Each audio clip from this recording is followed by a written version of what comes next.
Hi dear friends, welcome to Chalkboard Stories. അപ്പോൾ നമ്മുടെ ഇന്നത്തെ ടോപ്പിക് എന്ന് പറയുന്നത് 10th പ്രിലിംസിന്റെ മോക്ക് ടെസ്റ്റ് ആണ്. 14ാമത്തെ മോക്ക് ടെസ്റ്റ് ആണ് ആറ്റവും ആറ്റത്തിന്റെ ഘടനയും എന്നുള്ളത്. നമ്മൾ ഓൾറെഡി ഫിസിക്സിന്റെ 2-3 ടോപ്പിക് ചെയ്തു, ബയോളജി കുറച്ച് ചെയ്തിട്ടുണ്ട്, അതേപോലെ കേരള ഹിസ്റ്ററി ചെയ്തിട്ടുണ്ട്.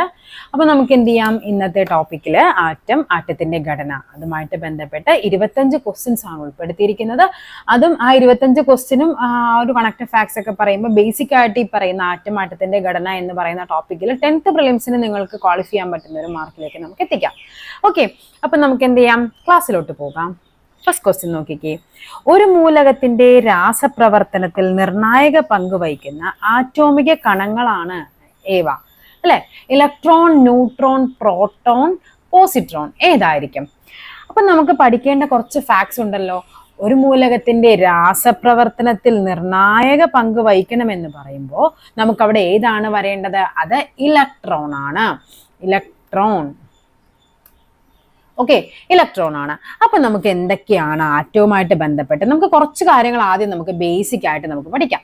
ഓക്കെ, നോക്കാം. നമുക്ക് എന്താണ്, നമുക്ക് പറയാം ആറ്റം എന്ന വാക്കുണ്ടായത് എവിടെ നിന്നാന്ന് ചോദിച്ചു കഴിഞ്ഞാൽ പഠിച്ചു വെച്ചോ, അത് ആറ്റമോസ് എന്ന വേർഡിൽ നിന്നാണ്. ആറ്റമോസ് എന്ന് പറയുന്നത് എന്ത് പദമാണ്? ഗ്രീക്ക് പദമാണ്. ഒരു തവണ ചോദിച്ചത് ശരിയായ പ്രസ്താവന, തെറ്റായ പ്രസ്താവനയിൽ ആറ്റം എന്ന പദം ഉണ്ടായത് ആറ്റമോസ് എന്ന ലാറ്റിൻ വേർഡിൽ നിന്നാണെന്ന് ചോദിച്ചു. അത് എന്താണ്? ഗ്രീക്ക് ആണ്. ഓർത്തിരിക്കുക. എന്താണ് ആറ്റം എന്ന വാക്കിന്റെ അർത്ഥം? ആറ്റം എന്ന് പറഞ്ഞാൽ എന്താണ്? വിഭജിക്കാൻ കഴിയാത്തത്, അല്ലെ? Atom can neither be created nor B destroyed. വിഭജിക്കാൻ കഴിയില്ല, അതിനെ ഏറ്റവും ചെറിയതാണെന്ന് പറയാം നമുക്ക്. ഓക്കെ, ഇനി ആറ്റം എന്ന പദം നിർദ്ദേശിച്ച് ചോദിച്ചു കഴിഞ്ഞാൽ അത് ഓസ്വാൾഡ് ആണെങ്കിൽ, ആറ്റം എന്ന പദം ആദ്യമായി ഉപയോഗിച്ചത് ചോദിച്ചു കഴിഞ്ഞാൽ അത് ആരാണ്? അത് ജോൺ ഡാൾട്ടൺ ആണ് ആറ്റം എന്ന പദം ആദ്യമായിട്ട് നമുക്ക് ഉപയോഗിക്കുന്നത്. ആറ്റോമിക സിദ്ധാന്തത്തിന്റെ എന്താണ്, ആറ്റോമിക സിദ്ധാന്തത്തിന്റെ പിതാവ് ആരെന്ന് ചോദിച്ചാൽ, അല്ലെങ്കിൽ ആറ്റോമിക സിദ്ധാന്തം ആവിഷ്കരിച്ചത് ആരെന്ന് ചോദിച്ചാലും അത് ആരാണ്? അത് ജോൺ ഡാൾട്ടൺ ആണ്. ഓക്കെ, അങ്ങനെയാണെങ്കിൽ ഓരോന്നും കണ്ടുപിടിച്ചത് എങ്ങനെയാണ്? ആറ്റം കണ്ടുപിടിച്ചത് ആരാണ്?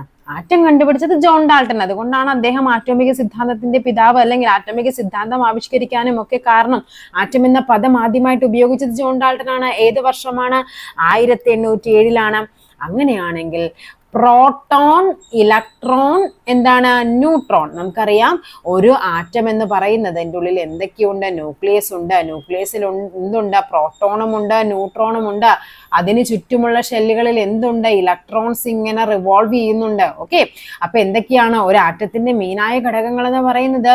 ന്യൂക്ലിയസ്. ന്യൂക്ലിയസിനുള്ളിൽ പ്രോട്ടോണും ന്യൂട്രോണും ഉണ്ട്, അതിനെ ചുറ്റി ഇലക്ട്രോൺ ഉണ്ട്. അങ്ങനെയാണെങ്കിൽ ഇലക്ട്രോൺ കണ്ടുപിടിച്ചത് ആര്? പ്രോട്ടോൺ കണ്ടുപിടിച്ചത് ആര്? ന്യൂട്രോൺ കണ്ടുപിടിച്ചത്. ഇങ്ങനെ ചോദിക്കാറുണ്ട്. ഇനി നമ്മൾ പഠിക്കുന്ന കോഡ് എന്താണ്? PEN-RTC എന്ന് പറയും. ഓക്കെ, അപ്പൊ പി എന്ന് പറയുമ്പോൾ എന്താണ്? പ്രോട്ടോൺ ആണ്. പ്രോട്ടോൺ ആരാണ് കണ്ടുപിടിച്ചത്? റുദർഫോർഡ്. ആരാണ്? Ernest Rutherford. അതാണ് ഈ R എന്ന് ഉദ്ദേശിക്കുന്നത്. Ernest Rutherford. PEN-RTC, proton, Rutherford. Electron. Electron ആരാണ് കണ്ടുപിടിക്കുന്നത്? ഇലക്ട്രോൺ കണ്ടുപിടിക്കുന്നത് നമ്മുടെ ജെ തോംസൺ ആണ്. J Thomson. അതാണ് ഈ പറയുന്ന ടി വരുന്നത്, തോംസൺ. അങ്ങനെയാണെങ്കിൽ ന്യൂട്രോൺ ആരാണ് കണ്ടുപിടിക്കുന്നത്? ന്യൂട്രോൺ കണ്ടുപിടിക്കുന്നത് ചാഡ്വിക്. അതാണ് ജെയിംസ് ചാഡ്വിക് എന്ന് പറയും. ഓക്കെ, ജെയിംസ് ചാഡ്വിക് ആണ് എന്ത് കണ്ടുപിടിക്കുന്നത്? ന്യൂട്രോൺ കണ്ടുപിടിക്കുന്നത്. അപ്പൊ PEN-RTC വെച്ച് പഠിച്ചു വെക്കുക. എന്തൊക്കെയാണ്? Proton Rutherford, electron J Thomson, neutron ആണെങ്കിൽ ചാഡ്വിക് ആണ്. പിന്നെ പോസിട്രോൺ വരുന്നുണ്ട്. കാൾ ആൻഡേഴ്സൺ ആണ് പോസിട്രോൺ കണ്ടുപിടിക്കുന്നത്. അങ്ങനെയൊക്കെ വരുന്നുണ്ട്. നമുക്ക് അത്രയും ഡീപ്പായിട്ട് നമുക്ക് ഇപ്പൊ പോകണ്ട. നമുക്ക് നെക്സ്റ്റ് നോക്കാം. ഇനി ആറ്റത്തിന് നമുക്ക് പറയാം, ആറ്റത്തിന് കുറെ മോഡൽസ് ഉണ്ടായിരുന്നു. പ്ലം പുഡിംഗ് മോഡൽ ഉണ്ട്, വേവ് മെക്കാനിക് മോഡൽ ഉണ്ട്, അതേപോലെ ആധുനിക ആറ്റം മാതൃക, നമ്മളിപ്പോൾ ഉപയോഗിക്കുന്ന ആധുനിക ആറ്റം മാതൃകയുണ്ട്. പിന്നെ ഏതാണ്? സോളാർ, മറ്റേ സൗരയൂഥ മാതൃക വരുന്നുണ്ട്. ഇതൊക്കെ ആരെന്ന് ചോദിക്കാറുണ്ട്. അപ്പൊ പഠിച്ചു വെച്ചോ, ആറ്റത്തിന്റെ സൗരയൂഥ മാതൃക പരീക്ഷയ്ക്ക് പലതവണ ചോദിച്ച ക്വസ്റ്റ്യൻ ആണ്. ആറ്റത്തിന്റെ സൗരയൂഥ മാതൃക ചോദിച്ചു കഴിഞ്ഞാൽ അതാരാണ് കണ്ടുപിടിക്കുന്നത്? സൗരയൂഥ മാതൃക അത് റുദർഫോർഡ്. റുദർഫോർഡ്, പ്രോട്ടോൺ കണ്ടുപിടിച്ച റുദർഫോർഡ് ആണ് സൗരയൂഥ മാതൃക കണ്ടുപിടിക്കുന്നത്. ഓക്കെ, അങ്ങനെയാണെങ്കിൽ ആറ്റത്തിന്റെ പ്ലം പുഡിംഗ് മോഡൽ ആരാണ്? പ്ലം പുഡിംഗ്, അല്ലെങ്കിൽ വാട്ടർമെലൻ, അല്ലെങ്കിൽ റെസിൻ പുഡിംഗ് മാതൃക എന്നൊക്കെ പറയും. അതാരാണ് കണ്ടുപിടിക്കുന്നത്? Plum pudding. അത് നമ്മുടെ ജെ തോംസൺ ആണ്. ഇലക്ട്രോൺ കണ്ടുപിടിച്ച ജെ തോംസൺ ആണ് പ്ലം പുഡിംഗ് മോഡലൊക്കെ വരുന്നത്. അതായത് റുദർഫോർഡ് എന്താണ് പറയുന്നത്, ആറ്റത്തിനൊരു കേന്ദ്രമുണ്ടെന്ന് പറഞ്ഞു, അതിന്റെ മാസ് മുഴുവനും അവിടെയാണ് കേന്ദ്രീകരിച്ചിരിക്കുന്നതെന്നും അതേപോലെ തന്നെ എന്താണ് അങ്ങനെ അദ്ദേഹം പരീക്ഷണങ്ങളിലൂടെ അദ്ദേഹത്തിന്റെ പരീക്ഷണമാണ് എന്ത് പറയുന്നത്, ഗോൾഡ് ഫോയിൽ എക്സ്പെരിമെന്റ് എന്ന് പറയുന്നത്. ഗോൾഡ് ഫോയിൽ എക്സ്പെരിമെന്റ് ആരുടേതാണ്, ഏണസ്റ്റ് റുദർഫോർഡിന്റേതാണ്. അങ്ങനെയാണ് അദ്ദേഹം ഇലക്ട്രോണുകൾ ഒരു ഷെല്ലിൽ ന്യൂക്ലിയസിനെ ചുറ്റുന്നു എന്ന മാതൃക. നമ്മൾ എങ്ങനെയാണ് നടുക്ക് സൂര്യനുണ്ട്, സൂര്യന് ചുറ്റും ഓർബിറ്റിൽ എന്താണ് നമ്മുടെ പ്ലാനറ്റ്സ് ഇങ്ങനെ റിവോൾവ് ചെയ്യുന്നുണ്ട്. ആ ഒരു മോഡലാണ് നമ്മുടെ എന്തിനെന്നും പറഞ്ഞു, ആറ്റത്തിനെന്നും പറഞ്ഞു. അതാണ് ആര്, റുദർഫോർഡ് പറയുന്നത്. ഓക്കെ, അതിന് കുറെ ഡ്രോബാക്സും കാര്യങ്ങളൊക്കെ ഉണ്ടായിരുന്നു. അങ്ങനെയാണ് പുതിയതായിട്ട് പിന്നെ ആര് വരുന്നത്, ഈ പറയുന്ന ജെ തോംസന്റെ ആറ്റം മാതൃക വരുന്നത്. അതായത് അദ്ദേഹം എന്താണ് പറയുന്നത്, പോസിറ്റീവ് ചാർജിനാൽ നിർമ്മിക്കപ്പെട്ട ഒരു ഗോളത്തിൽ നെഗറ്റീവ് ചാർജുള്ള ഇലക്ട്രോണുകൾ, അതായത് നമ്മുടെ തണ്ണിമത്തനില്ലേ, തണ്ണിമത്തൻ പോലെ, അതാണ് വാട്ടർമെലൻ മോഡൽ, അതാണ് പോസിറ്റീവ് ചാർജ് ഉള്ള ഒരു ഗോളത്തിൽ നെഗറ്റീവ് ചാർജ്, അതായത് അതിന്റെ കുരുക്കളില്ലേ, അങ്ങനെ ഇങ്ങനെ എന്താണ് പല സ്ഥലങ്ങളിലായിട്ട് വിഭജിച്ചിരിക്കുന്നു. അങ്ങനെ പറഞ്ഞത് ആരാണ്, ജെ തോംസൺ ആണ്. അതിനെയാണ് നമ്മൾ പ്ലം പുഡിംഗ് മോഡൽ, അതേപോലെ വാട്ടർമെലൻ മോഡൽ എന്നൊക്കെ പറയുന്നത്. ഓക്കെ, അപ്പൊ അതാരാണെന്ന് ചോദിച്ചാൽ ജെ തോംസൺ ആണ്. പിന്നെ നമ്മുടെ ആധുനിക ആറ്റം മാതൃക ചോദിക്കുന്നതാണ്. ആധുനിക ആറ്റം മാതൃക അതാരാണ്, അത് കൊണ്ടുവന്നത് ബോർ ആണ്, Niels Bohr. Bore atom model എന്നൊക്കെ നമ്മൾ പഠിക്കുന്നത്. നീൽസ് ബോർ ആണ് എന്ത് പറയുന്നത്, ആധുനിക ആറ്റ നിയമം കൊണ്ടുവരുന്നത്. പിന്നെ ഉണ്ട് ആറ്റത്തിന്റെ വേവ് മെക്കാനിക്സ് മോഡൽ ഉണ്ട്, ഇർവിൻ ഷ്രോഡിഞ്ചറിന്റെ വേവ് മെക്കാനിക്കല്. അതേപോലെ അൺസർട്ടനിറ്റി, അനിശ്ചിതത്വ നിയമം എന്ന് പറയും, അതാരാണ്, ഹൈസൻബർഗ് ആണ്. അതൊക്കെ നമ്മൾ നോർമലി പഠിക്കുന്നതാണ്. ഓക്കെ, അതേപോലെ നമ്മുടെ എന്താണ് ആരാണ്, നമ്മുടെ ചെറു കണങ്ങളായിട്ട്, നമ്മുടെ കണാദമുനി പറയുന്നുണ്ട്, ചെറു കണങ്ങളായിട്ട് നിർമ്മിതമാണെന്ന് പ്രസ്താവിച്ചിട്ടുണ്ട്. അണു എന്ന് പറയുന്ന ചെറു കണങ്ങളാണെന്നൊക്കെ പറഞ്ഞിട്ടുണ്ട്. ഓക്കെ ആണല്ലോ. നമുക്ക് നെക്സ്റ്റ് ക്വസ്റ്റ്യനിലേക്ക് പോകാം. ആറ്റത്തിലെ നെഗറ്റീവ് ചാർജ് ഉള്ള കണം. ഓക്കെ, അപ്പൊ നമ്മൾ പറഞ്ഞു ആറ്റത്തിന് എന്തൊക്കെയുണ്ട്, പ്രോട്ടോൺ ഉണ്ട്, ന്യൂട്രോൺ ഉണ്ട്, ഇലക്ട്രോൺ ഉണ്ടെന്ന് പറഞ്ഞു. ഓക്കെ ആണല്ലോ. പ്രോട്ടോൺ, അതേപോലെ ന്യൂട്രോൺ, ഇലക്ട്രോൺ, അല്ലെങ്കിൽ നമ്മൾ RTC അത് വെച്ച് തന്നെ പഠിച്ചാൽ മതി. പ്രോട്ടോൺ എന്ന് പറയുമ്പോൾ അറിഞ്ഞു വെച്ചോ, പ്രോട്ടോണിന് പോസിറ്റീവ് ചാർജ് ആണ്, ഇലക്ട്രോൺ ആണെങ്കിൽ അത് നെഗറ്റീവ് ചാർജ് ആണ്. ന്യൂട്രോൺ എന്ന് പറയുമ്പോൾ എന്താണ്, അതിന് ചാർജ് ഇല്ല എന്ന് പറയും. ഓക്കെ ആണല്ലോ. അപ്പൊ പ്രോട്ടോണിന് പോസിറ്റീവ് ചാർജ്, ഇലക്ട്രോണിന് നെഗറ്റീവ് ചാർജ്, ന്യൂട്രോണിന് ചാർജ് ഇല്ല. നമ്മളോട് ചോദിച്ചിരിക്കുന്നത് ആറ്റത്തിലെ നെഗറ്റീവ് ചാർജ് ഉള്ള കണം, നെഗറ്റീവ് ചാർജ് ഏതാണ്, ഇലക്ട്രോണിനാണ് നെഗറ്റീവ് ചാർജ് വരുന്നത്. ഓക്കെ, നെക്സ്റ്റ് നോക്കാം. 150 ഗ്രാം ജലത്തിൽ അടങ്ങിയിരിക്കുന്ന ജലതന്മാത്രകളുടെ എണ്ണം എത്ര? ഈ ക്വസ്റ്റ്യൻ ലാസ്റ്റിലേക്ക് ഇടാനാണ് വെച്ചിരുന്നത്, പക്ഷെ അത് മറപ്പേ. ഓക്കെ, അപ്പൊ നമുക്ക് എന്തായാലും പഠിക്കേണ്ടതാണ്, നമുക്ക് പഠിക്കാം. 150 ഗ്രാം ജലത്തിൽ അടങ്ങിയിരിക്കുന്ന, അപ്പൊ ജലം എന്ന് പറയുന്നത് എന്താന്ന് നോക്കിക്കേ, നമുക്കറിയാം H2O ആണ് ജലം എന്ന് പറയുന്നത്.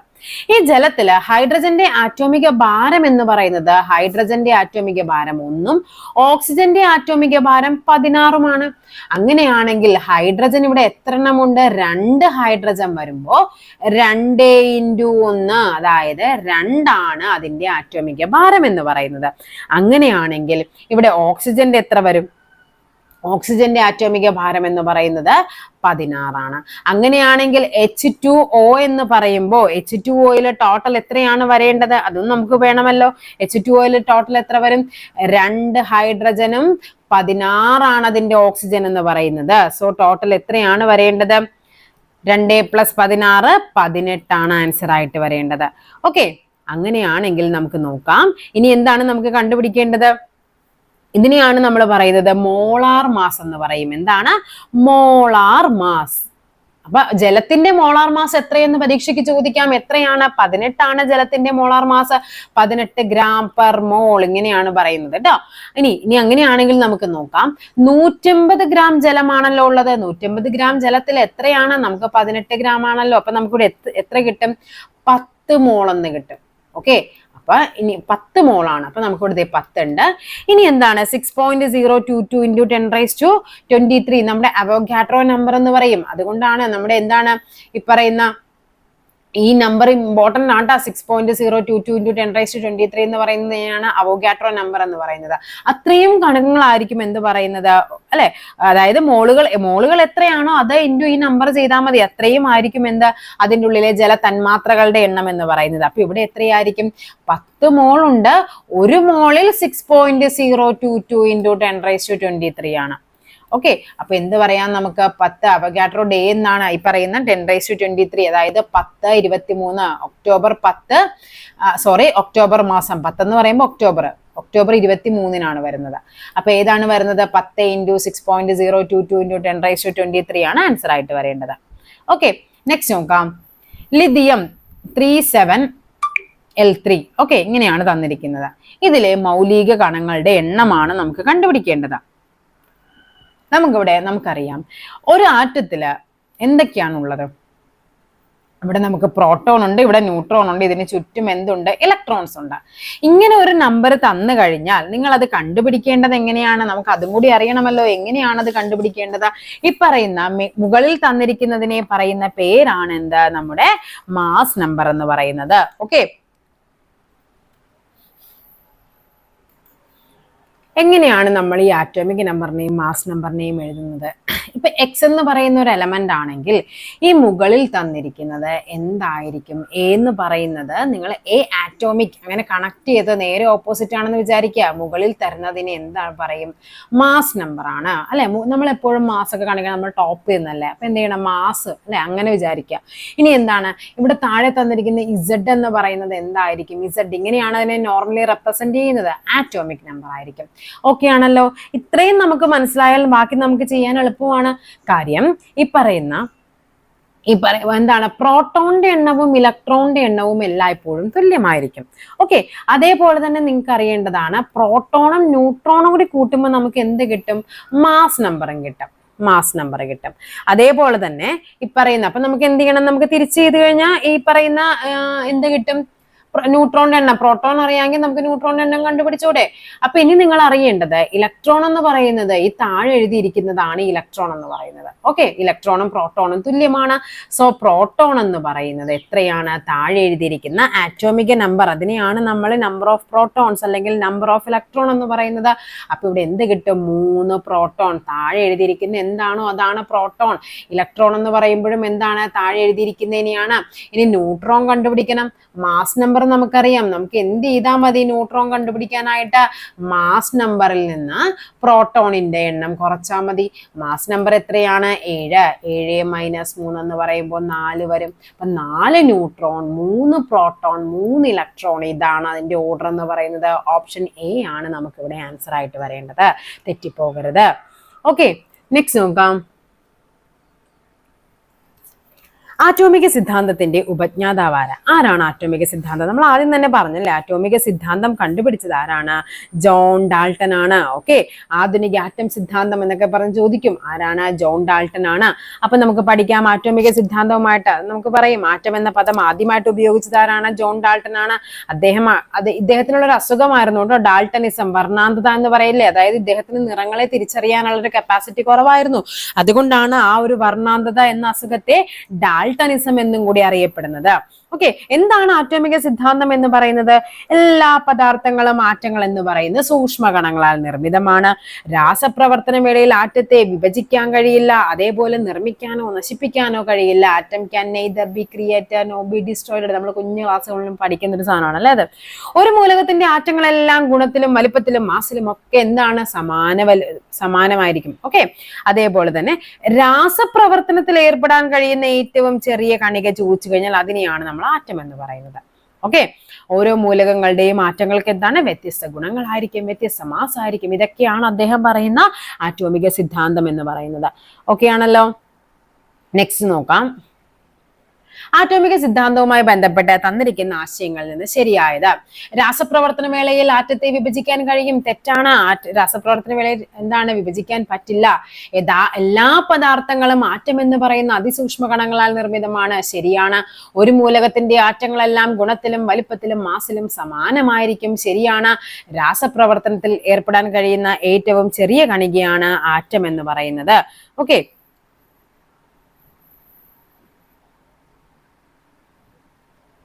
ഇതും ശരിയായിരുന്നു. പക്ഷേ രാസപ്രവർത്തനത്തിൽ ഏർപ്പെടാൻ കഴിയുന്ന ഏറ്റവും ചെറിയ കണികയാണ് നമ്മൾ നോർമലി ആറ്റം എന്ന് പറയുന്നത്. പക്ഷെ ആൻസറിൽ അവർ തന്നിരിക്കുന്നത് 2ഉം 3ഉം മാത്രമാണ് ആൻസർ ആയിട്ട് തന്നിരിക്കുന്നത്. ഓക്കെ, അപ്പൊ ഇതിന് വേറെ എന്തെങ്കിലും ചേഞ്ച് ഉണ്ടോ എന്നുള്ളത് ഞാനൊന്ന് ചെക്ക് ചെയ്തിട്ട് എന്തെങ്കിലും വ്യത്യാസം ഉണ്ടെങ്കിൽ ഞാനത് കമന്റിൽ പിൻ ചെയ്തിടാം. ഓക്കെ, രാസപ്രവർത്തനത്തിൽ ഏർപ്പെടാൻ കഴിയുന്ന ഏറ്റവും ചെറിയ കണികയാണ് ആറ്റം എന്ന് പറയുന്നത്. അത് ഓക്കെ, ശരിയാണ്. അതാണ് അദ്ദേഹത്തിന്റെ ആറ്റോമിക സിദ്ധാന്തത്തിൽ തന്നെ പറയുന്ന ഒരു സ്റ്റേറ്റ്മെന്റ്. അത് നമുക്ക് നോക്കാം. ഓക്കെ, നെക്സ്റ്റ് നോക്കാം. ഒരു മൂലകത്തെ മറ്റു മൂലകളിൽ നിന്ന് വ്യത്യസ്തമാക്കുന്ന ഏതാണ്? അതിനെയാണ് പ്രോട്ടോൺ എന്ന് പറയുന്നത്. ഓക്കെ, പ്രോട്ടോൺ ഒരു മൂലകത്തെ മറ്റു മൂലകങ്ങളിൽ നിന്ന് വ്യത്യസ്തമാകുന്നത്. ആറ്റത്തിലെ പോസിറ്റീവ് ചാർജുള്ള കണമാണ് പ്രോട്ടോൺ എന്ന് പറയുന്നത്. ഇനി ഇതുകൊണ്ടാണ് ഈ പറയുന്ന പ്രോട്ടോണിനെ എന്തൊക്കെ അറിയപ്പെടുന്നത്? ഐഡന്റിറ്റി കാർഡ് എന്നറിയപ്പെടുന്നു. ഒരു മൂലകത്തിന്റെ ഐഡന്റിറ്റി കാർഡ് എന്നറിയപ്പെടുന്ന ഏതാണ്? പ്രോട്ടോൺ ആണ്. അതേപോലെ തന്നെ ഫിംഗർ പ്രിന്റ് എന്നറിയപ്പെടുന്ന ഏതാണ്? അതും ഈ പറയുന്ന പ്രോട്ടോൺ ആണ്. ഓക്കെ ആണല്ലോ. നെക്സ്റ്റ് നോക്കാം. ആറ്റത്തിന്റെ സൗരയൂഥ മാതൃക. ആരാണ് ആറ്റത്തിന്റെ സൗരയൂഥ മാതൃക കണ്ടുപിടിച്ചത്? നമ്മൾ പറഞ്ഞു തന്നാണല്ലോ, റുദർഫോർഡ് ആണ്. എല്ലാം പറഞ്ഞു തന്നല്ലേ, റുദർഫോർഡ് ആണ്. Gold foil experiment. അദ്ദേഹത്തിന്റെ ആ ഒരു എക്സ്പെരിമെന്റിന് കുറെ ഡ്രോബാക്സ് ഒക്കെ ഉണ്ടായിരുന്നു. അതായത് എന്താണ്, ആറ്റത്തിന്റെ സ്ഥിരത, അതിന് അദ്ദേഹം എന്ത് ചെയ്യാനായിട്ട് പറ്റിയിരുന്നില്ല. അതേപോലെ തന്നെ പറയുന്ന ഇത്രയേ ഉള്ളൂ, ആറ്റത്തിന് ഒരു കേന്ദ്രമുണ്ട്. സൗരയൂഥത്തിനും എന്താണ്, സൂര്യൻ എന്ന് പറയുന്ന ഒരു കേന്ദ്രമുണ്ട്. കേന്ദ്രഭാഗത്ത് സൂര്യനുണ്ട്. ഇവിടെ കേന്ദ്രഭാഗത്ത് ആരാണുള്ളത്? ന്യൂക്ലിയസ് ഉണ്ട്. നമ്മൾ സൗരയൂഥത്തിലെ ചുറ്റും എന്താണ്, ഓർബിറ്റൽസിൽ നമ്മുടെ ഈ പറയുന്ന ഗ്രഹങ്ങൾ എന്ത് ചെയ്യുന്നുണ്ട്? ചുറ്റുന്നുണ്ട്. അതേപോലെ തന്നെ ഇവിടെ എന്താണ്, ഓരോ ഷെല്ലിലും ന്യൂക്ലിയസിന് എന്ത് ചെയ്യുന്നുണ്ട്? ഇലക്ട്രോൺസ് ന്യൂക്ലിയസിനെ ചുറ്റുന്നു. ഇതൊക്കെയായിരുന്നു ആ ഒരു മോഡൽ എന്ന് പറയുന്നത്.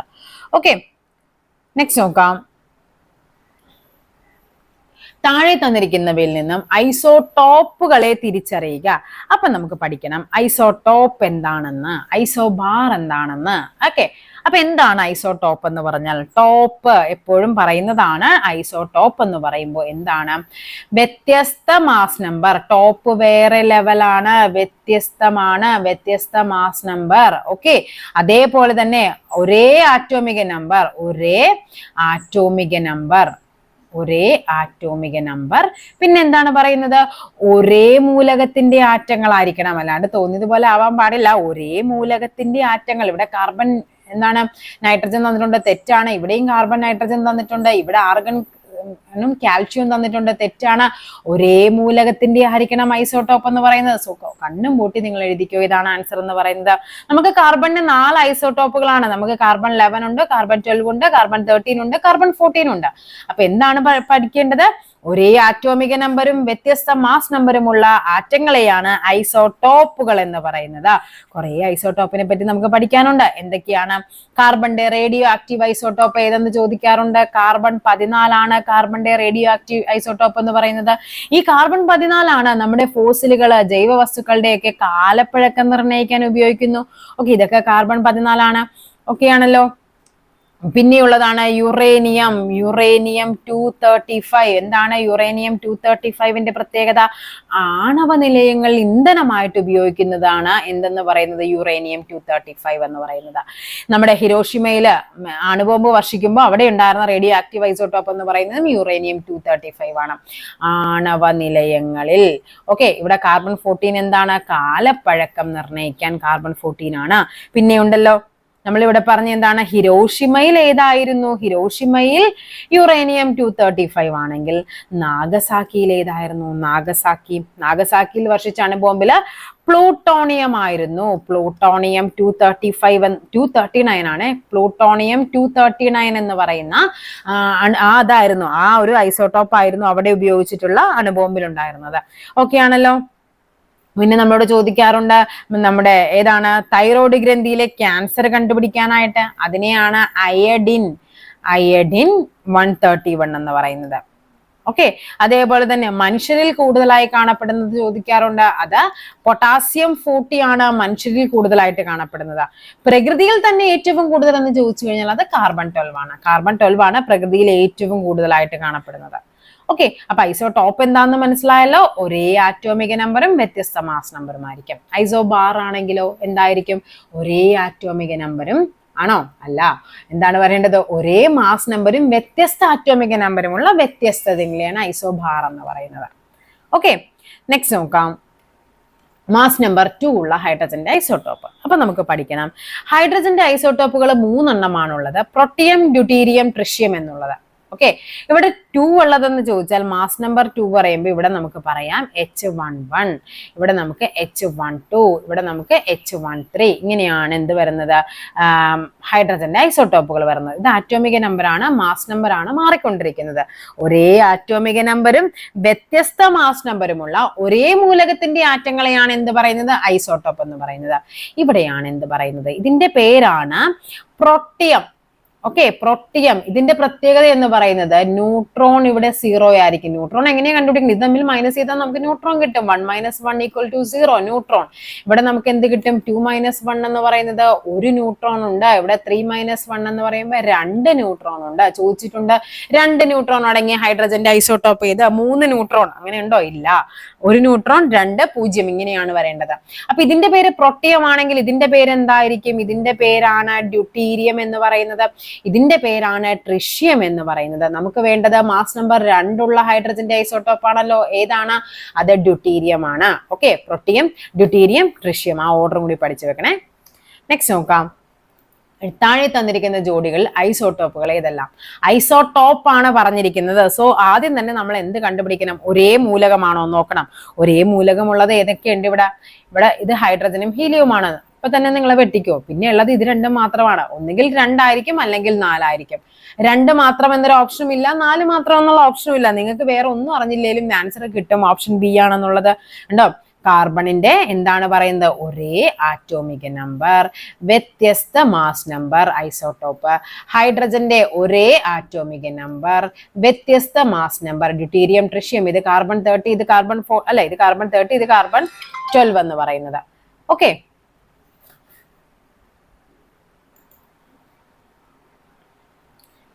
ഓക്കെ, അപ്പൊ നമുക്ക് എന്ത് ചെയ്യാം, നെക്സ്റ്റ് ക്വസ്റ്റ്യനിലേക്ക് പോകാം. ആറ്റോമിക സംഖ്യ 11 മൂലകത്തിന്റെ എൽ ഷെല്ലിൽ എത്ര ഇലക്ട്രോണുകളുണ്ട്. അപ്പൊ നമുക്ക് ഈ ഷെല്ലുകളുടെ എണ്ണം കാര്യം പഠിക്കണം അല്ലെ. എന്താണ് ഷെല്ലുകൾ എന്ന് പറയുന്നത്, നമുക്കറിയാം ഇതിന്റെ ചുറ്റിനും ഇങ്ങനെ കുറെ ഷെല്ലുകളിലാണ് ഇലക്ട്രോൺസ് ചുറ്റുന്നുള്ളത്. അതിനെയാണ് നമുക്ക് KLMN ഇങ്ങനെയാണ് നമുക്ക് ഷെല്ലുകൾക്ക് പേര് കൊടുക്കുന്നത്. കെയിൽ നമുക്ക് 2 ഇലക്ട്രോൺസ് ആണ് വരുന്നത്, എല്ലിലാണെങ്കിൽ 8 ആണ് വരുന്നത്, എമ്മിലാണെങ്കിൽ 18 ആണ് വരുന്നത്, എന്നിലാണെങ്കിൽ 32 ആണ് വരുന്നത്. ഇതാണ് ഷെല്ലുകളുടെ, അതായത് അതിന് ഒരു ഇക്വേഷൻ ഉണ്ട്, 2n² എന്ന് പറയും. 2n². ഓക്കെ, ഇവിടെ നോക്കിക്കേ, ഇതിന്റെ 1, ഇത് 2, ഇത് 3, ഇത് 4 നോക്കാം നമുക്ക്. 2n², 2 × 1² എന്ന് പറയുമ്പോൾ 2 ആണ്. 2n², n എന്ന് പറയുന്നത് എത്രയാണ്, 2. 2² എന്ന് പറയുമ്പോൾ എത്ര, 2ന്റെ സ്ക്വയർ 4, 4 × 2 8. ഇവിടെ 2n², 2 × മൂന്നാമത്തേതാണ് 3 സ്ക്വയർ, 3ന്റെ സ്ക്വയർ 9, 9 × 2 18. ഇവിടെ എന്ത് വരും, 2n², 2 × 4ന്റെ സ്ക്വയർ എത്ര വരും, 2 × 16 32. ഇങ്ങനെയാണ് നമുക്ക് ഷെല്ലിലെ ഇലക്ട്രോൺസ്. അതായത് കെ എന്ന് പറയുന്ന ഒരു ഷെല്ല്, നമുക്കൊരു ന്യൂക്ലിയസ് ഇങ്ങനെ ഉണ്ടെങ്കിൽ അതിന്റെ പുറത്ത് വരുന്ന ഈ ഒരു ഷെല്ലില് ഇതാണ് എന്റെ കെ. ഇതിൽ 2 ഇലക്ട്രോൺസേ പാടുള്ളൂ. എനിക്ക് 3 ഇലക്ട്രോൺസ് എന്റെ കയ്യിൽ ഉണ്ടെന്ന് പറഞ്ഞാൽ അവിടെ എന്ത് ചെയ്യാൻ പറ്റില്ല, അവിടെ അക്കോമഡേറ്റ് ചെയ്യാൻ പറ്റില്ല. അവിടെ 2 എണ്ണേ പറ്റുള്ളൂ. ബാക്കി 3 എണ്ണം ഉണ്ടെങ്കിൽ നെക്സ്റ്റ് എല്ലിലേക്ക് അതിനെ എന്ത് ചെയ്തിരിക്കണം, കൊടുത്തിരിക്കണം. അതാണ് ആ ഒരു റൂൾ എന്ന് പറയുന്നത്, KLMN. അപ്പൊ ഇവിടെ പറഞ്ഞിരിക്കുന്നത് എന്താണ്, 11 ആണ് ആറ്റോമിക സംഖ്യ. അതായത് അവിടുത്തെ ഇലക്ട്രോൺസ് എന്ന് പറയുന്നത് എത്രയാണ്, 11 ആണ്. അപ്പൊ ഞാൻ എന്ത് ചെയ്തു, ന്യൂക്ലിയസ് വരച്ചു. അവിടെ എന്തുണ്ട്, പ്രോട്ടോൺ ഉണ്ട്, ന്യൂട്രോൺ ഉണ്ട്. ഓക്കെ ആണല്ലോ. അതിന് ചുറ്റും ഞാൻ ഒന്നാമത്തെ ഷെല്ലായ കെ ഷെല്ല് വരച്ചു. കെയിൽ എത്രയുണ്ട്, 2 എണ്ണേ പാടുള്ളൂ. ആ 2 എണ്ണം ഞാൻ ഇങ്ങോട്ടേക്ക് കൊടുത്തു. അടുത്ത് എന്ത് ചെയ്തു, ഞാൻ കെ കഴിഞ്ഞു കഴിഞ്ഞാൽ നെക്സ്റ്റ് വരേണ്ടത് ആരാണ്, എല്ലല്ലേ വരേണ്ടത്. എല്ല് ഷെല്ലിൽ എത്ര എണ്ണം വരെ കൊള്ളാം, എല്ലില് 8 പേരെ കൊള്ളും. സോ ഞാൻ എന്ത് ചെയ്തു, 8 പേരെ ഇവിടെ അങ്ങ് ഇട്ട് കൊടുത്തു. 1 2 3 4 5 6 7 8 8 പേരായി. ഇപ്പൊ ടോട്ടൽ എത്രയായി, 10 പേരായി അല്ലെ. ഇനി എന്ത് വേണം, ഒരാളും കൂടി വേണ്ടേ, KLM. എമ്മിലേക്ക് പോയി ഞാൻ. ഓക്കെ, എം എന്ന് പറയുന്നത് ഈ മൂന്നാമത്തെ ഷെല്ലാണ്. എമ്മിൽ എത്രയാണ് പറ്റുള്ളൂ, എം എന്ന് പറയുന്നത് ബാക്കി എത്രയുണ്ട്, ഇപ്പൊ 8ഉം 2ഉം 10 എണ്ണം കഴിഞ്ഞു. ഇനി ഒരു ഇലക്ട്രോണും കൂടിയേ ഉള്ളൂ. ആ ഒരാളെ ഞാൻ അവസാനത്തിലേക്ക് കൊണ്ടുപോയിട്ടു. ഇതിന്റെ പേര് എം ആണ്, ഇതിന്റെ പേര് എൽ ആണ്, ഇതിന്റെ പേര് കെ ആണ്. എന്നോട് ചോദിച്ചിരിക്കുന്നത് എന്താണ്, എൽ ഷെല്ലിൽ എത്ര ഇലക്ട്രോൺസ് ഉണ്ട്. സോ ഓപ്ഷൻ സി 8 ആയിരിക്കും ആൻസർ എന്ന് പറയുന്നത്. ഇങ്ങനെ ഏത് വേണമെങ്കിലും ചോദിക്കാം കേട്ടോ, KLMN. അത് പഠിച്ചു വെക്കേണ്ടതാണ്. നെക്സ്റ്റ് നോക്കാം. ഒരു പദാർത്ഥത്തിന്റെ എല്ലാ ഗുണങ്ങളും നിലനിർത്തുന്ന അതിന്റെ ഏറ്റവും ചെറിയ കണിക എന്ന് ചോദിക്കുമ്പോൾ ഒരു പദാർത്ഥത്തിൻ്റെതാണ്, അത് തന്മാത്രയാണ്.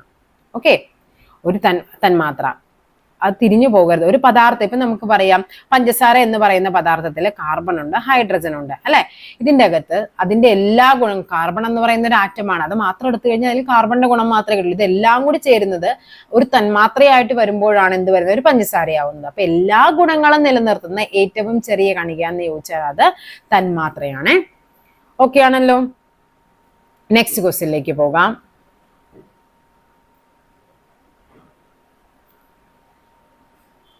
ആറ്റത്തിന്റെ സബ് ഷെല്ലുകൾ ആകാൻ സാധ്യതയില്ലാത്തത്. ഇനി സബ് ഷെല്ലിനെ പറ്റി പഠിക്കാം. സബ് ഷെൽ എന്ന് പറയുന്നത് നമുക്ക് എങ്ങനെയൊക്കെയാണ് വരുന്നത്, SPDF ഇതാണ് സബ് ഷെൽ എന്ന് പറയുന്നത്. ഈ KLMNൽ നമ്മൾ പറഞ്ഞു എന്താണ്, 2 ഇലക്ട്രോണ്, 8 ഇലക്ട്രോണ്, 18, 32 എന്ന് പറയുന്ന പോലെ എസ്സിൽ നമുക്ക് 2 ഇലക്ട്രോൺസിനെയാണ് വെക്കാൻ പറ്റുന്നത്. അതിൻ്റെ ഉള്ളിലെ സബ് ഷെല്ലുകളാണ് പറയുന്നത്. പിയിലാണെങ്കിൽ 6 ആണ്, ഡി ആണെങ്കിൽ 10 ആണ്, എഫ് ആണെങ്കിൽ 14 ആണ്. ഇനി ഇതിന് നമുക്ക് ഇത് ഫില്ല് ചെയ്യുന്നതിന് ഒരു റൂൾ ഉണ്ട്. ഇത് 1s, നെക്സ്റ്റ് വരുന്നത് 2s, 2p, നെക്സ്റ്റ് വരുന്ന എന്താണ് 3s, 3p, 3d, ഇങ്ങനെയാണ് അത് പോകുന്നത്. അടുത്ത എന്ത് വരും, 4s, 4p, 4d, 4f. ഈ ഒരു റൂളിലാണ്. അല്ലാണ്ട് ഒരിക്കലും 1f വരില്ല, 1p വരില്ല അല്ലെ. 1p എന്ന് ഒരിക്കലും ഫില്ല് ചെയ്യാൻ പറ്റില്ല, 1s മാത്രമേ വരുള്ളൂ. 2sഉം 2pയും വരാം, 2d വരുവോ ഇല്ല. അവിടെ നമ്മളോട് ചോദിച്ചിരിക്കുന്നത് എന്താണ്, സാധ്യത ഇല്ലാത്തതാണ്. അപ്പൊ ഈ ഒരു പൊസിഷൻ എന്താണ്, വേക്കന്റ് അല്ലേ. ഈ ഒരു പൊസിഷൻ വരാൻ പാടില്ല, ഇവിടെ 2 പൊസിഷൻ വരാൻ പാടില്ല, 3d കഴിഞ്ഞാൽ 3f, അങ്ങനെ ഒരു സാധനം വരാൻ പാടില്ല. സോ ആൻസർ ഏതായിരിക്കും, 3f ആണ് ഇവിടെ വരാൻ പാടില്ലാത്തത്. ഓക്കെ, അതൊന്ന് നോക്കി വെക്കണം കേട്ടോ. SPDFൽ കൊള്ളാവുന്ന എണ്ണത്തിന്റെ അതായത് ഇലക്ട്രോൺസിന്റെ എണ്ണവും പഠിക്കണം, ഈ പറയുന്ന ഈ ഒരു റൂളും കൂടി പഠിക്കണം. എസ്സില് എന്താണ് 2 എണ്ണമാണ്, പിയിൽ 6 എണ്ണമാണ്, ഡിയിൽ 10 ആണ്, എഫിൽ എന്ന് പറയുന്നത് 14 ആണ്. നെക്സ്റ്റ് നോക്കാം. ഒരു ജലതന്മാത്രയിലെ ആകെ ആറ്റങ്ങളുടെ എണ്ണം. ജലതന്മാത്ര എന്ന് പറയുമ്പോൾ എന്താണ്, H2O, ഹൈഡ്രജൻ 2 എണ്ണം, ഓക്സിജൻ 1 എണ്ണം. അപ്പൊ ആകെ ആറ്റങ്ങൾ എന്ന് പറയുമ്പോൾ എത്രയാണ്, 3 ആണ് വരേണ്ടത്. ഏകാറ്റോമിക തന്മാത്രാ മൂലകങ്ങളേവ. ഏകാറ്റോമിക മൂലകങ്ങൾ എന്ന് പറയുന്നത് ചില മൂലകങ്ങൾ, ഇപ്പൊ നമ്മൾ ഹൈഡ്രജൻ നമ്മൾ എപ്പോഴും H2 അങ്ങനെയാണ് നിൽക്കുന്നത്. ഈ ഏകാറ്റോമിക മൂലകങ്ങൾ എന്ന് പറയുന്നത് നമ്മുടെ നോബിൾ ഗ്യാസസ്, അതായത് എന്താണ്, കുലീനവാതകങ്ങൾ എന്ന് പറയും. അതിനെ എപ്പോഴും ഒറ്റയ്ക്കാണ് നിൽക്കുന്നത്. നോബിൾ ഗ്യാസ്, കുലീനവാതകങ്ങൾ, ഉത്കൃഷ്ട മൂലകങ്ങൾ എന്നൊക്കെ പറയും. അതായത് ഏതൊക്കെയാണ്, helium, neon, argon, helium, neon, argon, krypton, xenon, radon. നമ്മളിങ്ങനെ പഠിക്കുന്നുണ്ട് 10ാം ക്ലാസ്സിലൊക്കെ പഠിച്ചിങ്ങനെ അല്ലെ, നമ്മൾ ഈ സാധനമൊക്കെ കാണാപ്പാടം പഠിക്കേണ്ടതായിരുന്നു. Helium, neon, argon, krypton, xenon, radon, ഇതാണ് കുലീനവാതകങ്ങൾ എന്ന് പറയുന്നത്, അതായത് നോബിൾ ഗ്യാസസ്. ഈ ഹീലിയം എന്ന് പറയുമ്പോൾ എന്താണ്, നമ്മൾ ബലൂണും അതേപോലെ ബലൂണിൽ നിറയ്ക്കാൻ ഹീലിയം ബലൂൺസ് പറയത്തില്ലേ, അതേപോലെ കൂളിംഗ് ഏജന്റ് ആയിട്ടൊക്കെ ഉപയോഗിക്കും. നിയോൺ എന്തിനാ ഉപയോഗിക്കുന്നത്, തിളക്കമുള്ള ലാമ്പുകളില്ലേ, സൈൻ ലാമ്പുകളൊക്കെ ഉപയോഗിക്കുന്നത്. ആർഗൺ എന്ന് പറയുന്നത് ബൾബിലെ ഫിലമെന്റ് ആയിട്ട് ഉപയോഗിക്കും. ഈ ക്രിപ്റ്റോണും സെനോണും ഒക്കെ ഫോട്ടോഗ്രാഫിക് ഫ്ലാഷിലൊക്കെ ഉപയോഗിക്കുന്നുണ്ട്. അതേപോലെ റഡോൺ എന്ന് പറയുമ്പോൾ എന്താണ് വരുന്നത്, നമ്മുടെ ക്യാൻസർ ചികിത്സയ്ക്കൊക്കെ ഉപയോഗിക്കുന്നതാണ്. അപ്പൊ ഏകാറ്റോമിക തന്മാത്രാ മൂലകങ്ങൾ ചോദിച്ചു കഴിഞ്ഞാൽ ഇത് പഠിച്ചു വെച്ചോ, ഏതൊക്കെയാണ്, helium, neon, argon, krypton, xenon, radon ആണ്. ഇത് തന്നെ കഴിഞ്ഞ പരീക്ഷയ്ക്ക് ചോദിച്ചത് താഴെ തന്നിരിക്കുന്നവയിൽ ഏകാറ്റോമിക മൂലകം ഏതെന്നും പറഞ്ഞിട്ട് ഈ ഒരു ഹീലിയം അത് മാത്രമായിട്ട് തന്നിട്ടുണ്ടായിരുന്നു. ഓപ്ഷൻ അതായിരുന്നു ആൻസർ. അതായത് അതിൽ തന്നിരിക്കുന്ന ഒരു എലമെന്റ് ചോദിച്ചിട്ടുണ്ടായിരുന്നു. അപ്പൊ നിങ്ങൾ എന്ത് ചെയ്യണം, 2 തരത്തിലും ഇത് പഠിച്ചു വെക്കണം കേട്ടോ. ഏകാറ്റോമികം എന്താണെന്നുള്ളതും പഠിക്കണം, ഈ പറയുന്ന ഉത്കൃഷ്ട മൂലകങ്ങൾ എല്ലാം വരുന്നുണ്ടോ എന്ന ഫാക്റ്റും പഠിക്കണം, അതിൽ ഏതൊക്കെയാണ് വരുന്നത് എന്നുള്ള കാര്യം കൂടി പഠിക്കണം. ഓക്കെ, നെക്സ്റ്റ് ക്വസ്റ്റ്യനിലേക്ക് പോയാലോ നമുക്ക്.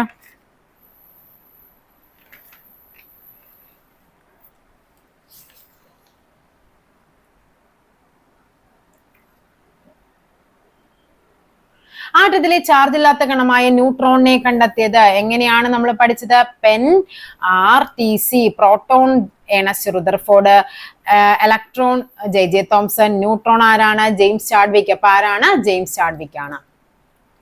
ആറ്റത്തിന്റെ പ്ലം പുഡിംഗ് മോഡൽ ആരായിരുന്നു, പ്ലം പുഡിംഗ് അല്ലെങ്കിൽ റസിൻ പുഡിംഗ് അല്ലെ, അല്ലെങ്കിൽ എന്താണ് വാട്ടർമെലൺ മോഡൽ എന്നൊക്കെ പറയുന്നത് ആരാണ് കണ്ടുപിടിച്ചത്, plum pudding model JJ Thomson. Rutherford ഏതായിരുന്നു, സോളാർ മോഡൽ ആയിരുന്നു അല്ലെ. ചാഡ്വിക്, ഗോൾഡ്സ്റ്റൈൻ ആരായിരുന്നു, JJ തോംസൺ ആണ് പ്ലം പുഡിംഗ് മോഡൽ കണ്ടുപിടിക്കുന്നത്. Plum pudding JJ Thomson. അല്ലെങ്കിൽ ഏതാണ് പറയുന്നത്, റെസിൻ പുഡിംഗ്, അതേപോലെ തന്നെ വാട്ടർമെലൺ മോഡൽ എന്ന് പറയുന്നത്. ഒരാറ്റത്തിലെ ന്യൂക്ലിയോണുകളുടെ ആകെ എണ്ണം. ന്യൂക്ലിയോൺ എന്ന് പറയുന്നത് പ്രോട്ടോണിനെയും ന്യൂട്രോണിനെയും ചേർത്താണ് ന്യൂക്ലിയോൺ എന്ന് പറയുന്നത്. ന്യൂക്ലിയോൺ ഇത് CBT എക്സാം ആയിരുന്നു, കമ്പ്യൂട്ടർ ബേസ്ഡ് എക്സാം ആയിരുന്നു. അപ്പൊ ഇതിൽ തന്നെ ആൻസർ ഉണ്ടായിരുന്നു കേട്ടോ ലാസ്റ്റ്. ഒരാറ്റത്തിലെ ന്യൂട്രോൺ അല്ല, ന്യൂക്ലിയോൺ എന്ന് പറഞ്ഞാൽ ഏതൊക്കെയാണ്? ന്യൂക്ലിയസിന്റെ ഉള്ളിൽ വരുന്ന പ്രോട്ടോണും ന്യൂട്രോണും അല്ലേ? അപ്പൊ പ്രോട്ടോണിന്റെയും ന്യൂട്രോണുകളുടെയും ആകെ എണ്ണത്തെ പറയുന്ന പേരാണ് എന്താ? Mass number. Okay, mass number. So answer ഏതാണ്? ഓപ്ഷൻ ബി, മാസ് സംഖ്യയാണ്. പ്രോട്ടോൺ, ന്യൂട്രോൺ, ഇലക്ട്രോൺ എന്നിവയുടെ എണ്ണം കണ്ടുപിടിക്കാൻ കാർബൺ 14 ആണ് തന്നിരിക്കുന്നത്. കാർബൺ ഇവിടെ എത്രയാണ്? 6, ഇവിടെ 14.